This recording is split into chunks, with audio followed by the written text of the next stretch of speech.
Me convierte en Comanche. Comanchería.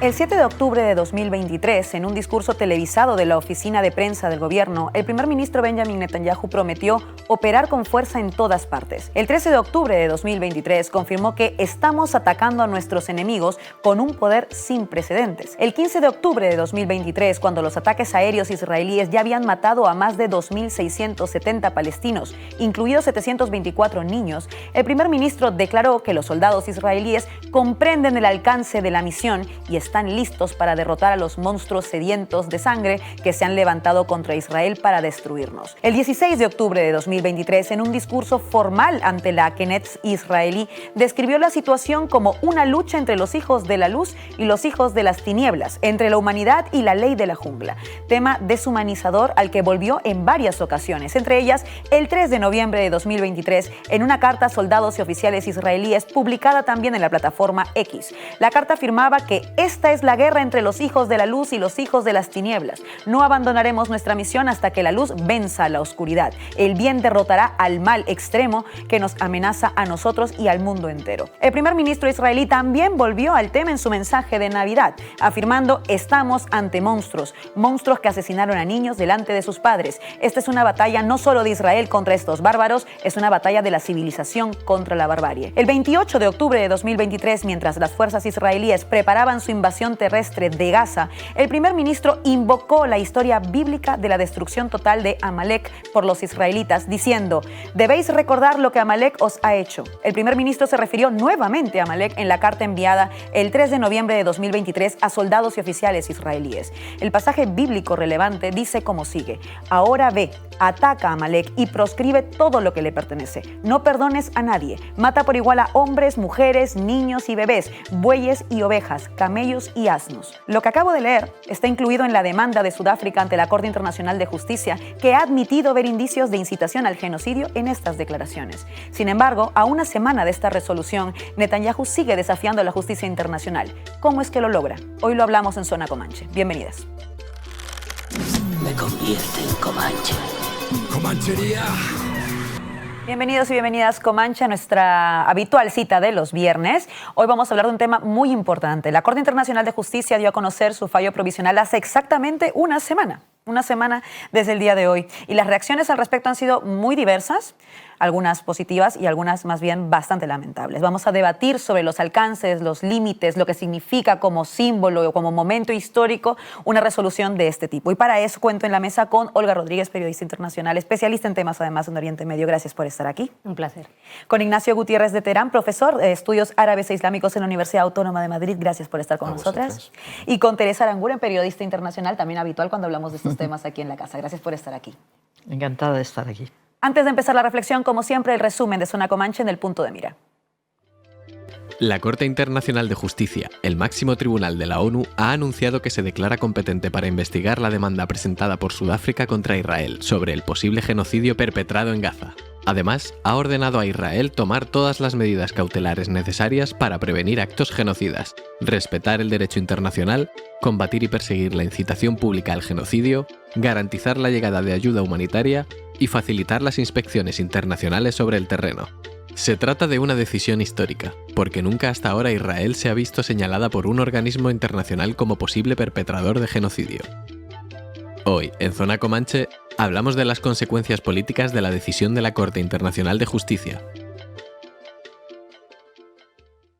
Empezamos, como siempre, con la regla del primer minuto, con una pregunta que me parece además fundamental para abrir juego en la mesa de hoy. ¿Cuál es el valor de la resolución dada por la Corte Internacional de la Justicia?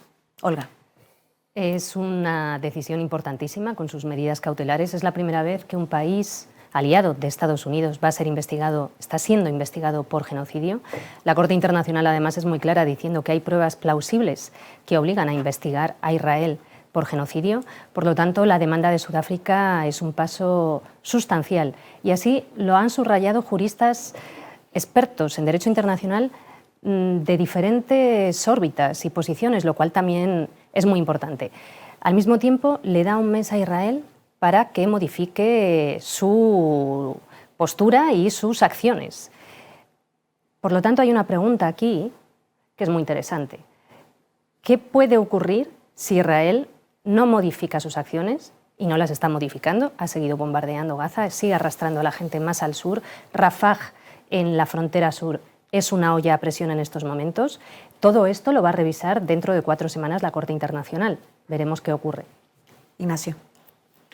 Yo creo que desde el punto de vista jurídico, como bien ha dicho Olga, es un elemento muy positivo y un gran avance, sobre todo teniendo en cuenta de dónde venimos, lo que ha significado Israel, y desde luego para quien conoce la trayectoria de toda la gran propaganda mediática, financiera, cultural, diplomática, sionista, es algo muy relevante. Y comprendo también la decepción de muchos grupos de asociaciones de derechos humanos, sobre todo de gente relacionada directamente con la cuestión palestina, que consideran que es poco, que habida cuenta de la gravedad de la intervención del ejército de ocupación y de los crímenes manifiestos que se han cometido, quizás ha quedado escasa. Yo intento comprender los dos puntos de vista y desde luego desde el ámbito jurídico sí es que podemos decir que es un gran avance, y también comprendo la frustración de quienes habrían esperado más. Pero sí que hay que tener fe en que a pesar de todos los impedimentos que vamos a ver, sí que va a haber ahora un seguimiento más directo y con consecuencias de lo que está haciendo Israel. Teresa. Sí, coincido en que es algo muy importante, y es muy importante especialmente no porque cambie la situación de momento, que es lo que es decepcionante, o sea, se sigue, si hay indicios de que hay genocidio, estos indicios continúan y se agravan más. Pero sí desde el punto de vista del relato y de la imagen que la propaganda sionista siempre ha mantenido hacia afuera, y con un eco importante de que Israel es un Estado que respeta los derechos humanos, etcétera, y que su ejército lo respeta. En ese sentido creo que es importantísimo, y también pone en evidencia, como tantas otras cosas, la posición de determinados países occidentales, que esa es la clave.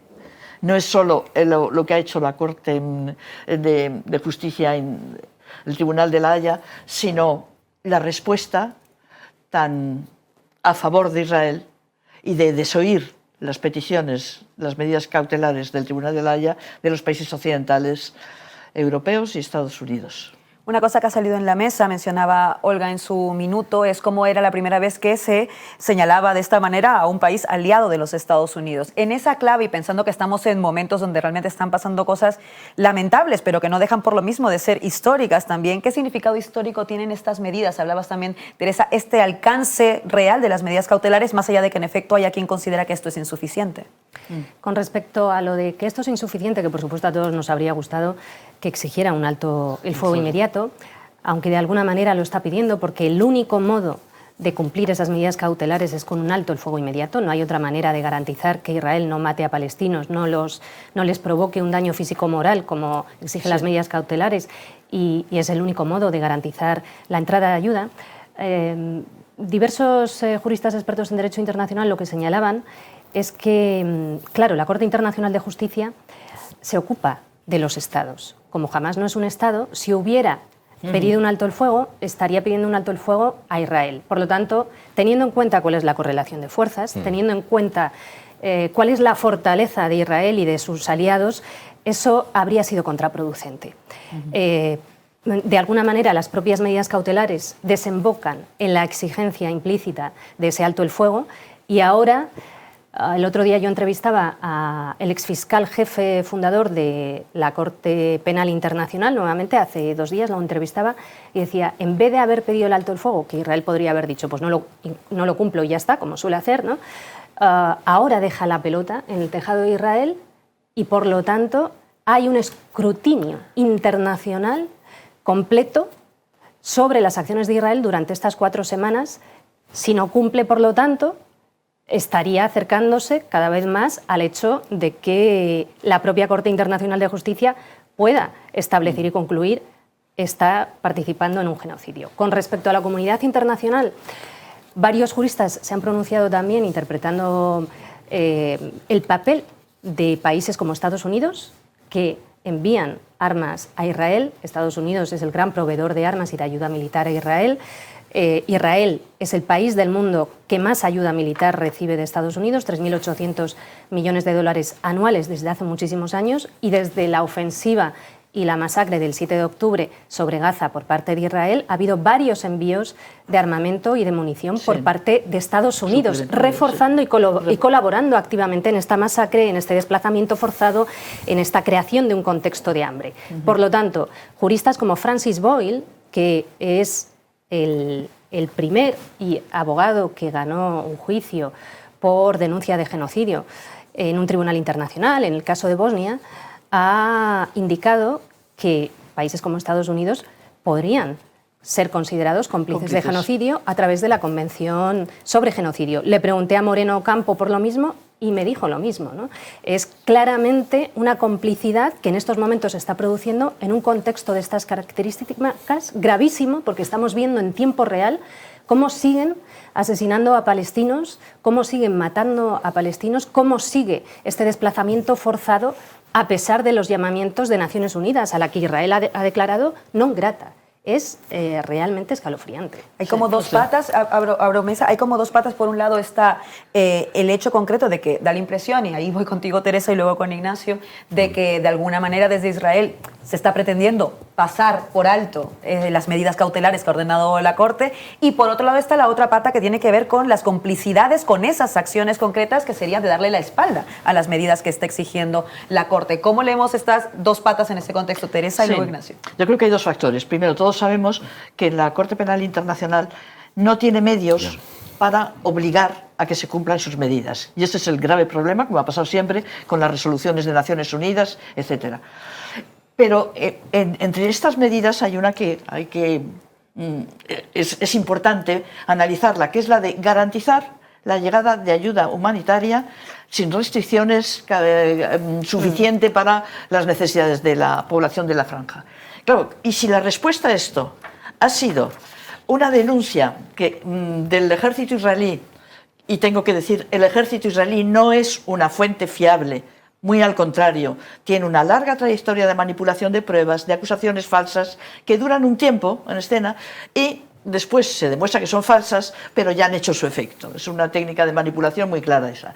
Entonces, cuando la respuesta a ese reclamo de las medidas cautelares de garantizar la llegada de ayuda humanitaria es denunciar y anunciar que denunciar una complicidad de la Agencia de Naciones Unidas para los refugiados palestinos, que es el elemento vital para la subsistencia de la población de Gaza. No es algo accesorio, es que sin la UNRWA y sin la labor y los trabajadores de la UNRWA, que son básicamente trabajadores locales, y eso es un elemento que hay que destacar como un valor muy positivo de lo que significa la UNRWA, cuando la respuesta es esa denuncia, y peor aún, la respuesta a esa denuncia es que casi todos, gran parte de los países occidentales más poderosos, Estados Unidos, Alemania, Reino Unido, Francia, Italia, y me congratula poder decir que España no, afortunadamente España no, ha mantenido una posición digna en ese sentido, pero la respuesta es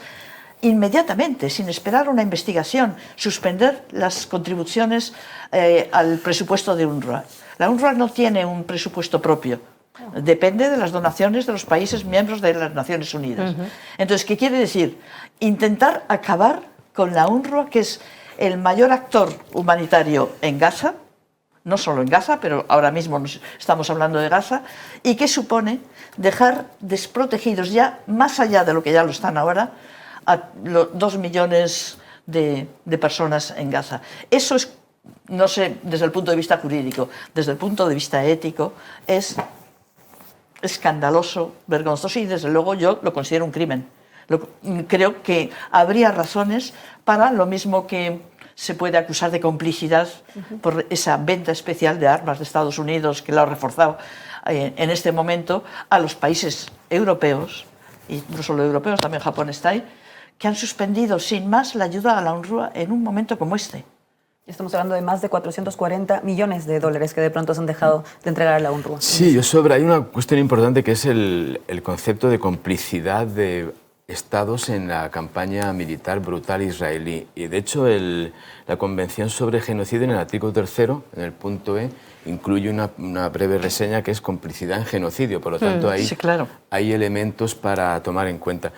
Y creo que Estados Unidos es parte integral de esta ofensiva, ya no solo es que apoye, sino que está en lo que es la toma de decisiones incluso, Sí. y se ve no solo en el envío de armas, en la logística, en la aportación de miles de marines. Hay que recordar a la gente que hay marines y soldados estadounidenses no solo en la logística y en la información, no solo intentando descubrir los famosos túneles de Hamas, sino que están colaborando directamente en acciones concretas. Todo esto, además, Estados Unidos estaba aportando un paraguas diplomático, logístico, militar por parte de algunos países árabes. Les está presionando para que financien según qué tipo de salarios o de ayudas que se den a los palestinos, sobre todo en Cisjordania. Está presionando para que refuercen las relaciones diplomáticas con Israel, y sabemos últimamente que además han llevado ayuda, están intentando evitar ese corte de suministros a través del Mar Rojo con las ofensivas de los hutíes. Lo están intentando compensar con una ruta terrestre a través de Arabia Saudí y luego Jordania. Todo esto lo está haciendo Estados Unidos, y desde luego la campaña que se ha llevado a cabo contra la UNRWA va en esa dirección. Yo creo que le tenían como una especie de as en la manga en el caso de que la Corte, como era de prever, apruebe medidas cautelares y rechace la solicitud israelí, que era de que no se investigase. En eso por lo menos ha conseguido seguir adelante. Creo que el paso siguiente era desprestigiar de la mejor manera posible a la UNRWA, porque tenemos en cuenta que en su dictamen la Corte se basa, en la decisión, se basa sobre todo en informes aportados por la UNRWA. Claro. También la UNRWA, la Organización Mundial de la Salud. Entonces es una forma de decir, oigan, ustedes nos están pidiendo que en un mes demos informes sobre qué estamos haciendo, qué hemos dejado de hacer, pero es que resulta que se están basando ustedes en una información de una organización que está vinculada directamente con Hamas, que ese es el mensaje que da Israel. Luego lo que intentan es desacreditar para futuros procesos judiciales toda la información que pueda venir de Naciones Unidas. No olvidemos que la Corte también está vinculada con Naciones Unidas. Luego todo forma parte de este mecanismo de propaganda, de decir, no os fíes de las Naciones Unidas porque son un elemento hostil. Pero bueno, lo dicen lo mismo de la Cruz Roja. La Cruz Roja se ha convertido en un enemigo con el que no quieren tratar, Médicos Sin Fronteras, en fin, que no hay ninguna organización humanitaria internacional o regional que no haya denunciado los crímenes que se están ocupando. Olga, ¿me pedía Olga un turno de palabra? No sé. Es que estamos asistiendo a algo gravísimo, porque Israel está desacreditando continuamente a agencias de Naciones Unidas, no solo a UNRWA, ha arremetido contra la propia Naciones Unidas y contra el propio secretario general, que fue cuando en noviembre estableció que Naciones Unidas era non grata, y acusando de antisemitismo a aquellos sectores que intentan proteger los derechos humanos de todos, y no solo de los palestinos, ¿no? Entonces, por ejemplo, el Instituto Lenkin para la Protección del Genocidio, que lleva el nombre del principal impulsor para que el genocidio fuera declarado y considerado delito por el derecho internacional, cuando hubo esta cascada de reacciones el viernes, es decir, el mismo día que la Corte Internacional de Justicia hace públicas sus medidas cautelares y su fallo provisional, y adopta esta decisión histórica que implica que va a investigar por genocidio a Israel porque considera que hay pruebas plausibles, que así le obligan, es decir, admite a trámite, es decir, desestima la petición de Israel para que rechace esa investigación. Ese mismo día, no esperan ni 24 horas, se hace pública la denuncia israelí contra UNRWA de que 12 trabajadores presuntamente habrían colaborado con Hamas, e inmediatamente Estados Unidos anuncia públicamente que va a dejar de financiar a UNRWA, y se produce la cascada de reacciones ante algo que era una denuncia que se conocía desde hacía días, pero que se hace pública, se decide que se hace pública ese día. Bueno, 2 y 2 son 4, ¿no? Bien, pues el Instituto Lenkin lo que ha dicho es que esa reacción cuesta mucho no considerarla una represalia a la decisión de la Corte Internacional de Justicia, lo cual, claro, es algo muy grave. Como decía Teresa, la UNRWA es la sostenedora de la vida en Gaza. Sin UNRWA se cae la poca ayuda humanitaria que está llegando, porque Israel impide que llegue más. Y al mismo tiempo, como decía Ignacio, es uno de los principales declarantes porque son testigos directos lo Claro, que tienen eso allí, es. testigos directos que están viendo los crímenes diariamente. No es la única, hay diferentes agencias de Naciones Unidas y también Médicos Sin Fronteras y los propios testigos y víctimas que también sus testimonios han sido recogidos por el fallo provisional de la Corte Internacional de Justicia. Pero es un actor absolutamente fundamental. Israel, en esta huida hacia adelante, está intentando arrastrar a toda la comunidad internacional aliada al abismo. Porque si Naciones Unidas es también estigmatizada y criminalizada, ya no nos queda absolutamente nada. Claro, voy ahora con Teresa. Quería que quedáramos con un dato, que es que los fondos de los países que han retirado su aporte a la UNRWA representan más del 60% con lo que contaban UNRWA para hacer sus actividades en la zona. Esto que decía Olga, además, que están ahí en la zona en un momento en el que, por cierto, por ejemplo, a muchos periodistas no se les permite tampoco estar ahí para dar cuenta de lo que está ocurriendo. O sea, que es algo mucho más complejo. A ninguno. Y decías también, Olga, y al hilo de eso quiero poner un vídeo, que el tiempo es importante. El tiempo en el que deciden pues dejar de... Bueno, surge primero la denuncia de Israel y que luego los Estados Unidos iniciar este proceso cascada. El tiempo es importante. Bueno, en términos de tiempo, tan solo unos días antes de que esto ocurriera, poco antes de que se supiera el fallo provisional de la Corte, escuchábamos a una exfuncionaria del Ministerio de Exteriores de Israel decir esto sobre la UNRWA. Y será imposible ganar la guerra si no destruimos a UNRWA, y esta destrucción debe comenzar de inmediato. No es relevante hablar del día después. Y el día que esperamos, debemos estar aquí para reconocer estas amenazas por completo. O perderemos la oportunidad, como ya se ha señalado aquí varias veces. Y en este contexto hay dos conjuntos de acciones con las que podemos avanzar hoy. Una es la actitud del Estado de Israel hacia ONER y los países que le donan, y la otra es la actitud hacia la población palestina a la que ONER sirve, a veces de forma semilegítima. A veces de forma semilegítima, Teresa. Sí. Bueno, ¿por qué a Israel le interesa acabar con la UNRWA y, si puede, con Estados Unidos? Porque entonces solo queda la ley de la selva, la ley del más fuerte. Y en ese terreno Israel gana. Israel, Estados Unidos. Luego hay otro aspecto. No olvidemos que ya durante el mandato del anterior presidente de Estados Unidos, Donald Trump, intentó esto mismo. No necesitó una acusación especial. En este caso, pues, han montado esto. Y fue cuando decidió anular la contribución de Estados Unidos a la UNRWA. Al mismo tiempo, también intentó cambiar el estatus de refugiado en la época de Donald Trump, y eso es una de las claves. Intentó cambiar el estatus de refugiado, reduciéndolo a que solo refugiado aquellos que fueron expulsados en el 48, es decir, la mayoría están muertos. Eso es lo que pretendió, no lo consiguió. Pero ¿por qué la UNRWA tiene este valor y es un objetivo para siempre? Lleva muchos años en el punto de mira de Israel. Creo que desde el comienzo, desde que se creó en el año 49. ¿Por qué? Porque la existencia de la UNRWA es la memoria de aquello, de la limpieza étnica, del atroz crimen de la limpieza étnica que se realizó en el 47-48, por parte, primero, milicias sionistas, después ejército israelí. Es decir, está en el corazón de la causa palestina. Y mientras exista la UNRWA, seguiremos hablando de refugiados. ¿Y por qué hablamos de refugiados? Porque los expulsaron. Y yo quiero contar un detalle del inicio en el año 49, porque a veces los detalles son ilustrativos. Cuando se crea el Estado de Israel en mayo del 48, empiezan a llegar informaciones a Naciones Unidas de que están ocurriendo atrocidades, de que están destruyendo aldeas, expulsando población. Y entonces Naciones Unidas envió al conde Bernadotte, que era un hombre de mucho prestigio como gran humanista, un aristócrata sueco, para que investigase aquello. Estuvo desde el mes de mayo, o sea, inmediatamente creado el Estado, hasta septiembre. No siguió más, ahora explico por qué. Y de ahí sacó un informe demoledor sobre lo que estaban haciendo el recién creado ejército israelí con la población palestina. Ese informe fue la base que sirvió para la siguiente resolución de Naciones Unidas, que reconoce el derecho de todos los refugiados palestinos a regresar a sus hogares. Y también fue la base de la creación de la UNRWA. Pero el conde Bernadotte presentó ese informe en Jerusalén, en la oficina de Naciones Unidas, creo que fue el 17 de septiembre de 1948, es decir, de mayo, y al día siguiente fue asesinado por 2 pistoleros, él y un otro funcionario de Naciones Unidas que iba con él. Francés era. Era francés, Philippe, Sí. no me acuerdo ahora el apellido.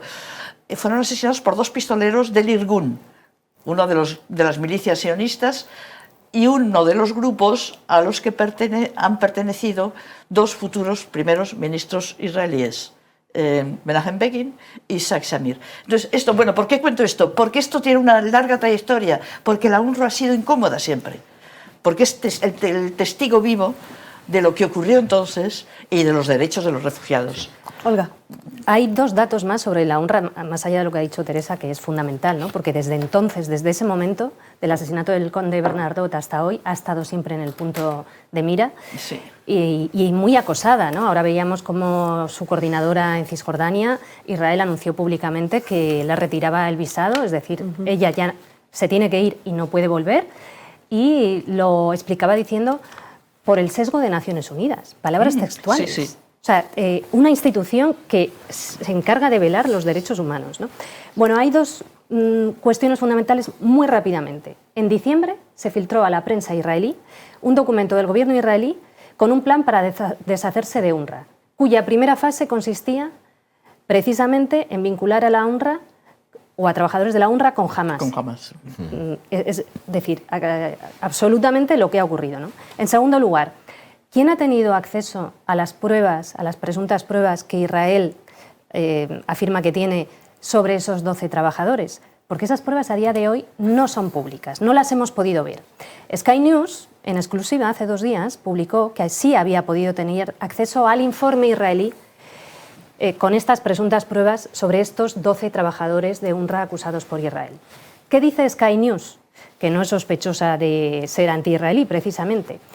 Primero dice que no se trata de 12 trabajadores, sino de 6, que de esos 6 son solo 4 los que habrían estado involucrados en algún secuestro de israelíes, los otros 2 habrían sido cómplices, no especifica cómo, y la propia Sky News lo que dice, palabras textuales, es: pero de esas acusaciones nosotros no hemos podido tener acceso a las pruebas, o sea, hemos tenido acceso al informe con las acusaciones, pero no hemos tenido acceso a las pruebas, no hemos podido ver ninguna, e incluso esas afirmaciones, muchas de ellas, no vinculan directamente a UNRWA.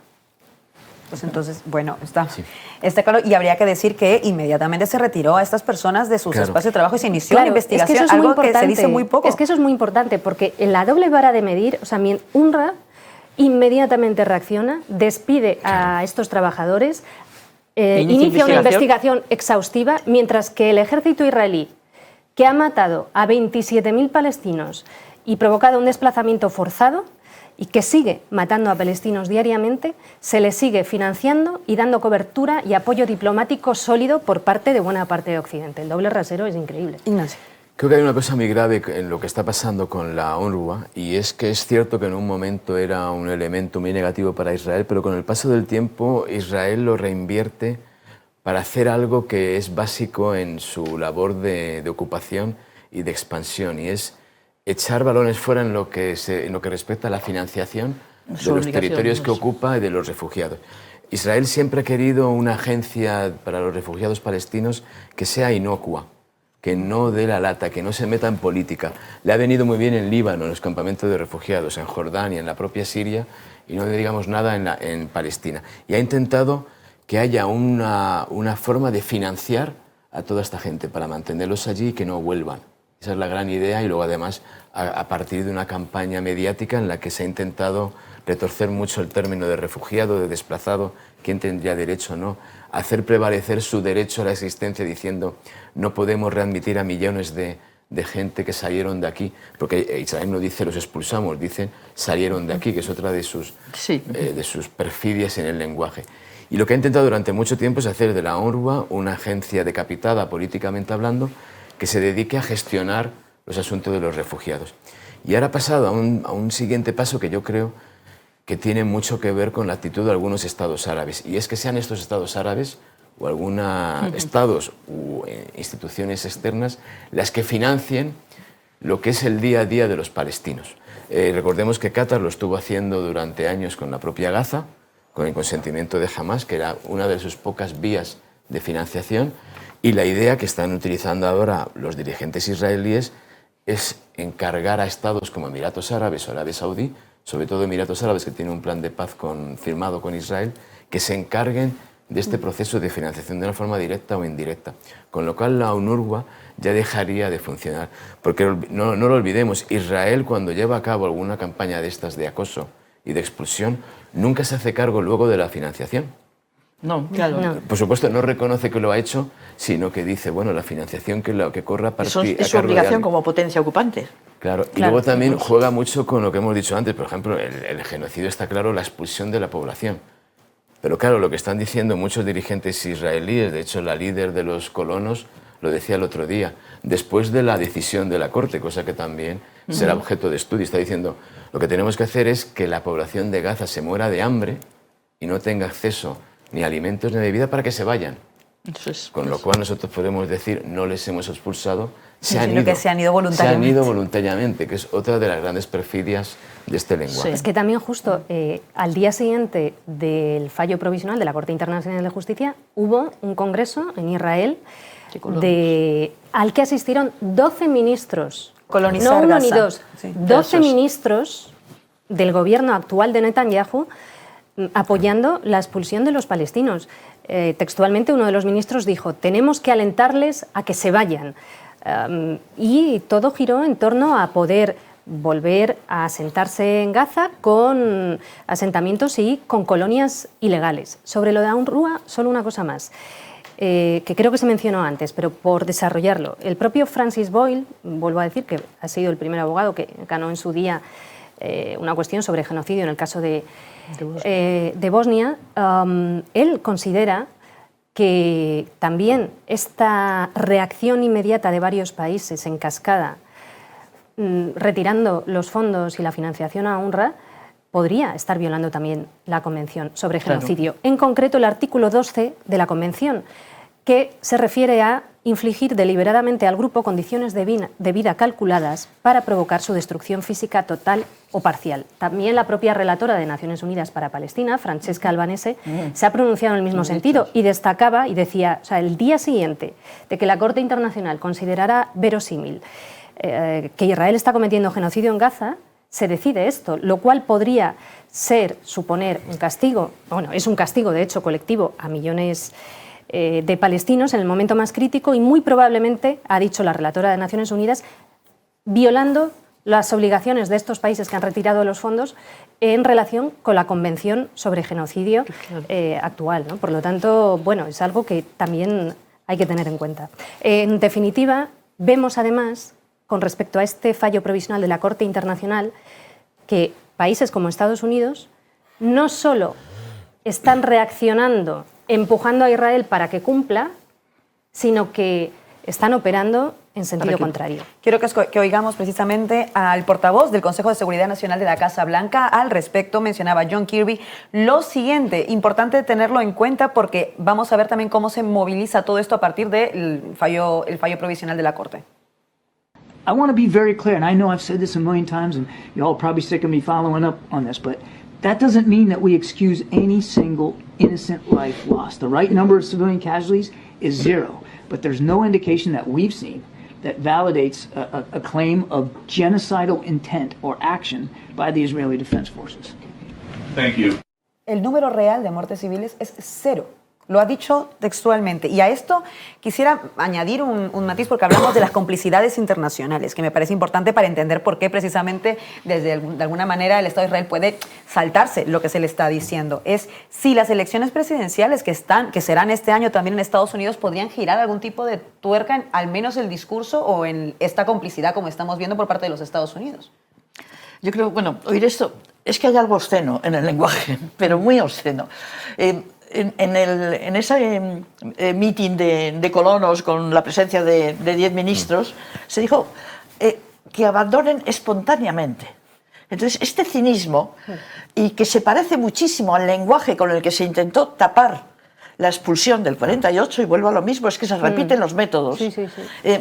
El argumento entonces fue que los dirigentes árabes habían pedido a la población que se fuese a través de las emisoras de radio. Inmediatamente hay una investigación hecha por un diplomático irlandés que llega a la conclusión de que no hubo una sola emisión, porque todas están guardadas en los archivos de la BBC, o sea que se revisó todo, ni una sola emisión en la que se pidiese a la población palestina que se fuese. Es totalmente falso, pero da igual. El argumento de ellos es: no los expulsamos, se fueron espontáneamente. Lo mismo que están promoviendo ahora los colonos en esto. Y entonces, el escuchar ahora a un funcionario estadounidense decir esto, cuando una de las pruebas en las que se ha basado también la resolución del Tribunal Internacional de la Haya no es solo los hechos, sino los dichos. Lo que han dicho los dirigentes, desde el presidente de Israel, Isaac Herzog, hasta Benjamin Netanyahu, hasta el ministro de Defensa. El presidente de Israel, cuando creo que habían pasado ni siquiera 10 días del comienzo de la ofensiva sobre Gaza, dijo que en Gaza no tenía sentido hacer la diferenciación entre civiles y combatientes, porque todos eran culpables, es decir, todos eran objetivo. El señor Netanyahu, y además me parece que Olga lo sacó en un artículo que yo me leí con mucho interés, porque hay una recuperación del lenguaje bíblico. Aunque yo creo que Netanyahu posiblemente es tan ateo como sé yo, no sé, pero sin embargo está recuperando el lenguaje bíblico, y hubo unas imágenes que creo que tú hacías referencia a ellas, en las que se le veía con un grupo de soldados como dándoles moral, ¿no? Y lo que decía era: vamos a acabar con ellos como con Amalek. Amalek era el enemigo principal de las tribus israelitas. Cuando hablamos del momento bíblico, sí, es israelita, no israelí. ¿Y qué es lo que se hizo con Amalek, o lo que Yahvé pide que se haga con Amalek? Y hay que recordar eso, porque es a eso a lo que se refiere Netanyahu. Matad a los hombres, a las mujeres, a los ancianos, a los niños, a los neonatos, a las vacas, a las ovejas, a las aves. No dejéis con vida nada de lo que respira. Eso definición de genocidio. Exactamente, sí, exactamente. Es que es de manual. Y ese ha sido el discurso de Netanyahu, del presidente de Israel, del ministro de Defensa, bueno, ya no hablamos de personajes como que salen del mundo de los colonos, ¿no? Pero no son un loco fanático, es que son representantes del Estado los que usan este lenguaje. Entonces, es tan... Eso, no se me ocurre otra palabra que obsceno. Negar que ha habido una intencionalidad, y que sigue habiendo una intencionalidad de exterminio, y sobre todo un objetivo, que es quedarse con Gaza. O sea, vaciarla de población palestina, y quedarse al menos con la mitad de Gaza, con el norte. Porque lo están diciendo ya. Están diciendo, bueno, cuando los colonos dicen que se vayan espontáneamente y así nosotros podemos colonizar Gaza, pues más claro agua. En esta clave de complicidades internacionales, Ignacio, ¿prevés que de alguna manera las elecciones estadounidenses puedan generar algún tipo de giro en lo que estamos viendo, aunque sea discursivamente? No creo, porque uno de los contendientes que parece ser, que si no la justicia no lo impide, es Donald Trump, sí, es claramente pro-sionista. Hay que utilizar este término porque estamos hablando de sionismo puro y duro, ¿no? Sí. Yo no hablo del Estado de Israel ni de partidarios de israelíes, porque estamos hablando de una idea ya secular en la que se trata de justificar un proyecto de colonización y de ampliar. Y esta gente va en esa línea. Hace poco oí hablar al expresidente español José María Aznar diciendo que la derrota de Hamas o el triunfo de Israel, lo dicen mucho, es una especie de imperativo cultural. Es decir, es algo que defiende nuestros valores. Y claro, está ahí en la base, si es que hay un problema de concepción en Occidente de lo que significa Israel. Están empeñados en presentarnos un Estado que representa la modernidad, la democracia, la igualdad. Y desde luego puede ser que para un grupo de población determinado representa alguna de estas cosas, pero es ante todo un proyecto supremacista y racista. Entonces, estamos en Estados Unidos con un partido y sobre todo con una línea de dirigentes representados por Trump que apoyan fervientemente este modelo. Y frente a un partido que también es afín a la cara amable del sionismo, pero que tampoco ha sido un detractor nunca de lo que es el gran proyecto israelí. Por lo tanto, es lo malo contra lo peor. Se está hablando mucho de que ya hay comunidades de votantes en Estados Unidos que van a reaccionar negativamente con respecto al Partido Demócrata, empezando por los árabes y continuando por la población afroamericana. Y probablemente recibirán un castigo. Tienen que modificar el lenguaje en el Partido Demócrata porque si no, yo creo que van a una reelección perdida con respecto a Biden. Y yo creo que de ahí las presiones que están haciendo sobre todo este gran proyecto sionista para que haya un final de la guerra que pasa, por supuesto, con algo que ahí tienen que hacer algo con Hamas. Luego Hamas no puede salir allí con la cabeza alta porque sería un fracaso absoluto para Israel. Pero tienen que buscar una salida intermedia para que Estados Unidos, antes de que se le acabe el tiempo, sobre todo la administración Biden, pueda presentar algo a los dos lados. Olga.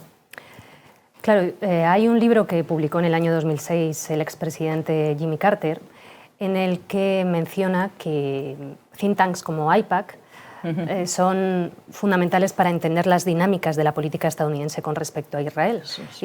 Él dice que exista AIPAC y que AIPAC haga su trabajo, es legítimo, pero no nos engañemos, AIPAC no trabaja por la paz, AIPAC trabaja por los intereses de Israel y intenta arrastrar a Estados Unidos en ese sentido.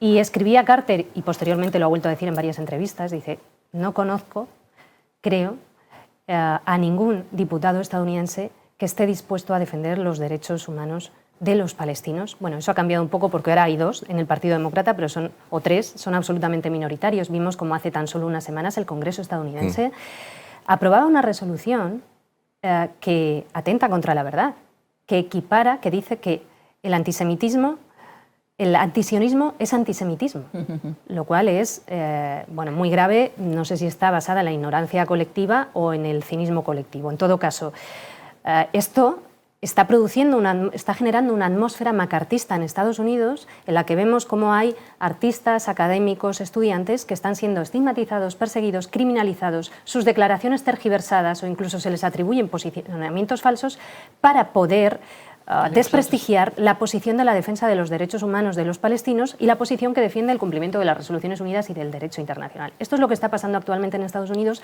y las encuestas están mostrando una y otra vez que esto hace daño al propio Biden. Es decir, más del 70% de los votantes del Partido Demócrata quieren un alto el fuego inmediato, que Biden ha vetado varias veces, 2 veces, en Naciones Unidas.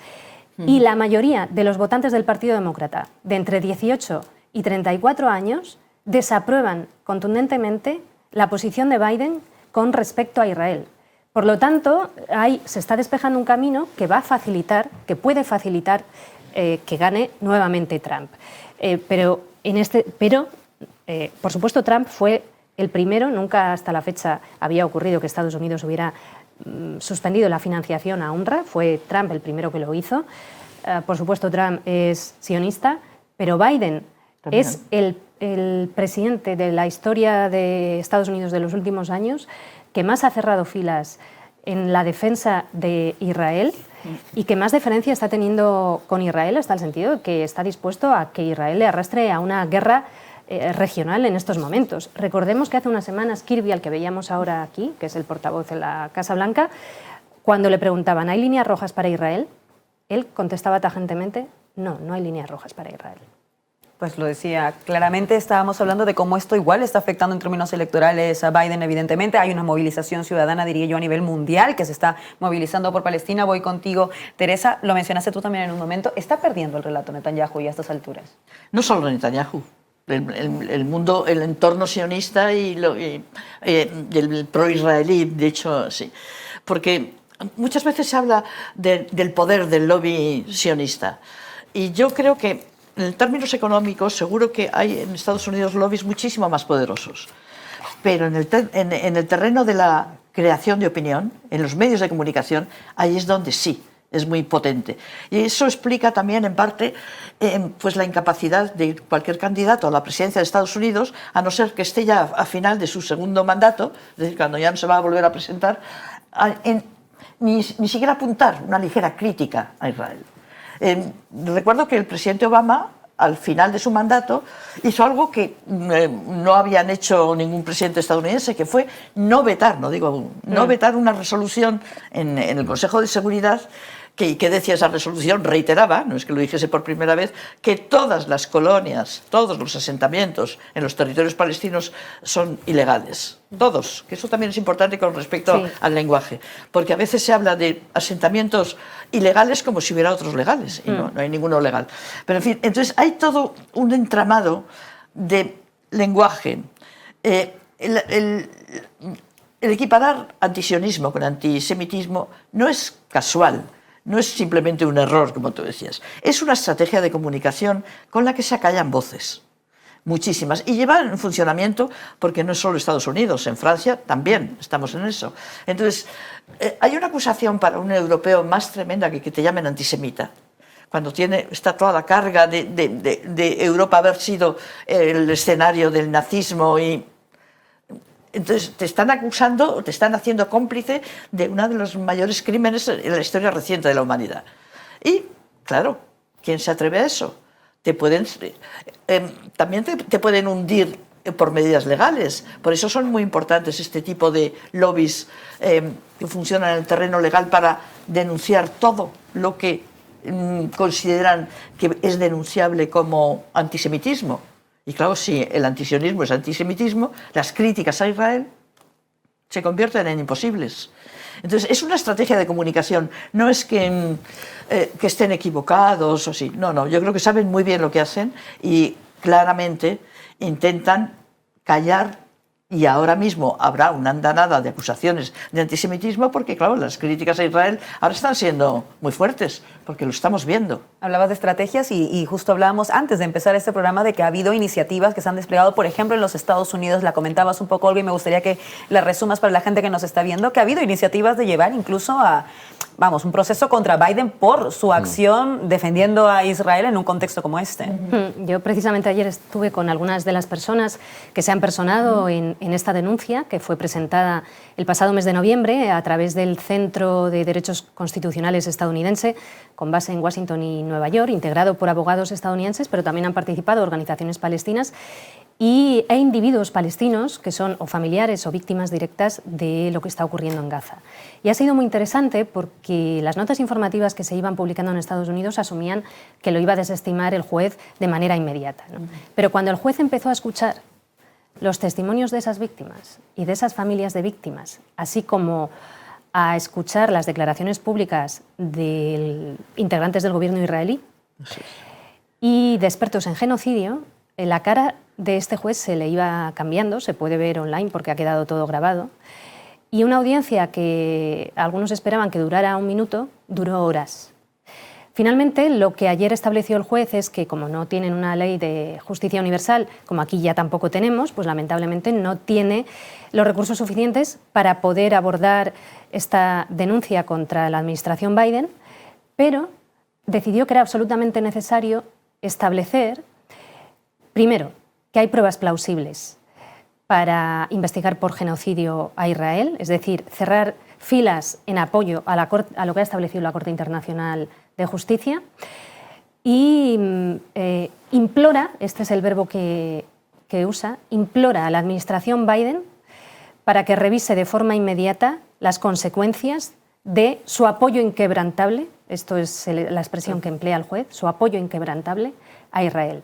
Con lo cual ya no tenemos solo a la Corte Internacional de Justicia pronunciándose, tenemos a un tribunal federal en California pronunciándose del mismo modo que la Corte Internacional de Justicia, y un juez absolutamente asombrado ante pruebas evidentes, plausibles, que indican que es verosímil que estemos ante un genocidio en Gaza en estos momentos. Es importante todo esto porque en efecto hay presiones que además vienen de juzgados, de espacios que están legitimados y que tienen autoritas para ello, pero al mismo tiempo, y voy contigo, Ignacio, también hay precedentes históricos preocupantes. Pienso, por ejemplo, en el del 2004, donde ya de por sí Israel desatendió la sentencia de la Corte Internacional que calificaba de ilegal el muro que estaba construyendo en Cisjordania. Sí. Entonces, ¿cómo se puede ser optimista pese a tener este tipo de precedentes históricos y hasta qué punto esos símbolos todavía siguen teniendo peso? Yo creo que un indicio nos lo dan las declaraciones y el lenguaje no verbal de muchos dirigentes israelíes y de representantes de este sionismo internacional, cultural, mediático que tenemos en Europa y en otros sitios. Y se les ve muy nerviosos. Hay un nerviosismo claro porque creo que han comprendido que algo ha cambiado, no solo desde 2004, sino desde las últimas operaciones, la más, quizás la peor, la de 2014. Es decir, que está habiendo un cambio significativo, que la gente en muchos lugares ha reaccionado de una forma distinta. Yo quisiera destacar, por ejemplo, todos los bulos y noticias falsas que ha habido sobre las supuestas matanzas cometidas por Hamas el 7 de octubre, cuando hablaban de la violación masiva de mujeres, de que metían a niños en los hornos, en microondas, etcétera. Todo eso que contaban que no ha calado en parte de la opinión pública, pero incluso antes de los desmentidos. Yo creo que había una imagen de que el ejército israelí, la autoridad israelí, la autoridad política, quiero decir, están tan acostumbradas a mentir que ha llegado un momento en que ni siquiera se están preocupando de mentir bien. Eso es. Y me parece que eso está cambiando el mismo hecho de que la Corte Internacional haya emitido esta decisión, que creo que es muy importante, teniendo en cuenta los antecedentes. Creo que es importante que, por ejemplo, tengamos en países que han apoyado la intervención brutal israelí como Italia, que hay una opinión pública que se está destacando por ser manifiestamente contraria a esta operación. En la propia Alemania ya están llegando ecos de que sectores sociales se están rebelando y están muy cansados ya de esta política prosionista que ha llevado a cabo ni más ni menos que un partido que se supone que iba a ser más ecuánime como los Verdes, y no digamos nada el partido del canciller actual, los socialdemócratas. Y eso está pasando también en otras sociedades, como hay también una diferencia entre lo que piensan y dicen muchas personas dentro de estas sociedades europeas, y quiero incidir mucho en Europa porque es donde está habiendo un debate notable sobre este aspecto, y vemos también que hay dirigentes políticos que están elevando la voz en una dirección determinada. Creo que hay un nerviosismo en estos dirigentes que están viendo que algo de verdad está cambiando. No le gustaría que cambiase más, porque en el mientras se han cargado ya el 80% de las viviendas de Gaza, han causado una mortandad terrible y desde luego siguen con su plan genocida. Pero sí que está habiendo un cambio, aunque a nosotros nos parece increíble que ante la brutalidad de lo que está ocurriendo sigan perpetrándose estas matanzas y siga mucha gente diciendo la cosa que está diciendo. Pero desde luego creo que hay un cambio. Eso es una buena señal. Teresa. Sí, yo creo que es que además, desde la perspectiva de europeos, somos europeos, la repercusión que esto está teniendo en Europa, en el sentido de que se nos está cayendo el globito de que somos el territorio de las libertades y la democracia, porque la brecha entre gobiernos y población es evidente, como lo estabas diciendo tú. O sea, hay en la tierra de las libertades, como Francia, se prohíben manifestaciones pro-palestinas. Y eso es algo que dices, pero bueno, esto está pasando algo grave. Se prohíben, pero hay manifestaciones y son masivas. Lo mismo que el Reino Unido. El Reino Unido, que ha tenido una posición casi peor que la de Estados Unidos, en el sentido de un apoyo total, ni siquiera ha intentado, como Biden, bueno, vamos a ver si conseguís no matar tanto, porque es un poco así el lenguaje. Las manifestaciones en Londres han sido apabullantes. Sí. Entonces, eso está indicando que hay una desconexión entre lo que proponen, actúan los gobiernos y el sentimiento de gran parte de la población. No sabemos estadísticamente cuánto es, pero una población que se moviliza. Y eso, claro, que le tiene que preocupar a Israel, a los dirigentes israelíes, porque indica un cambio en el estado de opinión de la sociedad. Y como vivimos en sociedades en las que los políticos dependen de que se les vote, pues también llegará un momento en que les va a preocupar.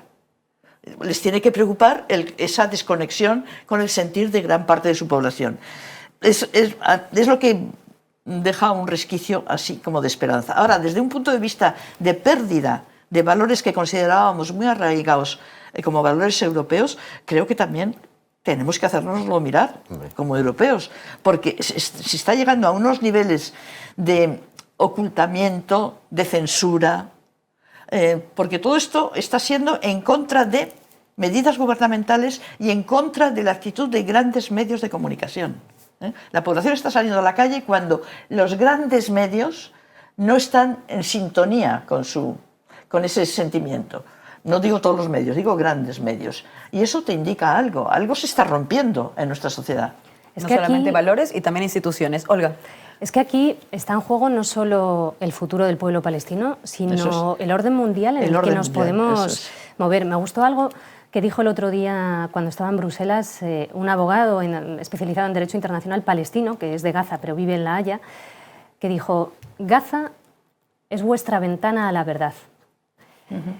Y me parece que es algo que va muy en línea con lo que estabais diciendo, ¿no? Porque yo creo que por primera vez hay mucha gente que se está dando cuenta del doble rasero de nuestros representantes en Occidente, ¿no? De este abismo que hay y esta distancia entre las posiciones de muchos gobiernos occidentales y las sociedades de muchos países occidentales, donde vemos que las encuestas una y otra vez van en una dirección contraria, ¿no? La opinión pública contraria a las políticas de los gobiernos. Y aquí está en juego, y lo hemos dicho en otros programas, el andamiaje construido tras la Segunda Guerra Mundial basado en el derecho internacional y los derechos humanos. Parece que hay un bloque que está reaccionando y que no le gusta y no está dispuesto a perder poder, y que Israel no gane, de alguna manera puede suponer que ellos pierden poder, y es un poder que ellos no quieren perder porque quieren seguir pudiendo imponer sus intereses e imponer a otros las reglas que no asumen para sí mismos. Y estamos en un escenario interesante en el que hay que intentar darle la vuelta a esto, ¿no? Precisamente como cada vez más gente se está dando cuenta de esta ya no hipocresía, porque ya hemos pasado al cinismo, como hay como una especie de despertar sobre el doble rasero, vemos que hay un país como Sudáfrica, que no es uno de los grandes, que da un paso al frente y que presenta esta demanda. Las otras dos herramientas que tenemos en la comunidad internacional a nivel global para poder defender los derechos humanos y la paz son los dos tribunales internacionales que hay, el Consejo de Seguridad de Naciones Unidas, donde los 5 grandes pueden vetar, y luego la Asamblea General, cuyas resoluciones no son vinculantes, pero sí orientativas, que puede hacer cosas. ¿Qué puede hacer? Puede decidir aceptar a Palestina como Estado de pleno derecho. Puede proponer a los países miembros que establezcan sanciones contra Israel. Puede incluso suspender a Israel de las actividades de la Asamblea General de Naciones Unidas, como se hizo en el pasado con la Sudáfrica del apartheid o como Yugoslavia. Es decir, hay margen de maniobra y se está explorando. Lo que estamos viendo aquí todo el rato es la escenificación de una coreografía en la que la correlación de fuerzas sin duda es desigual, pero se está explorando. ¿Por qué la Corte Internacional no pide un alto el fuego inmediato? Porque no puede, pero explora los caminos, al igual que los explora Sudáfrica, y está haciendo todo lo posible. Y aquí el fallo provisional de la Corte Internacional de Justicia ha pasado la pelota también a la política y ha despejado el camino a la política. Porque con ese fallo provisional, nuestros gobiernos, si quisieran, si tuvieran voluntad, podrían reaccionar con medidas políticas. Y esto es importante.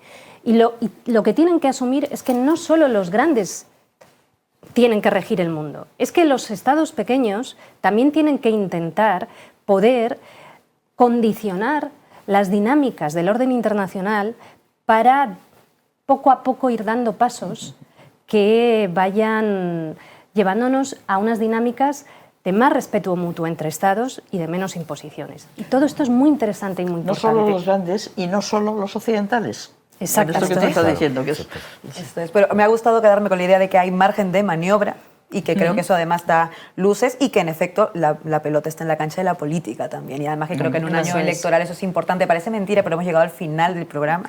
Esto ha sido muy rápido. Vamos ya al minuto final de conclusiones. Como Olga acaba de hablar, voy con Ignacio primero y lo hacemos así. Ignacio. La conclusión es que yo lo siento por la población de Gaza, que sigue sufriendo un bombardeo y un asedio brutal.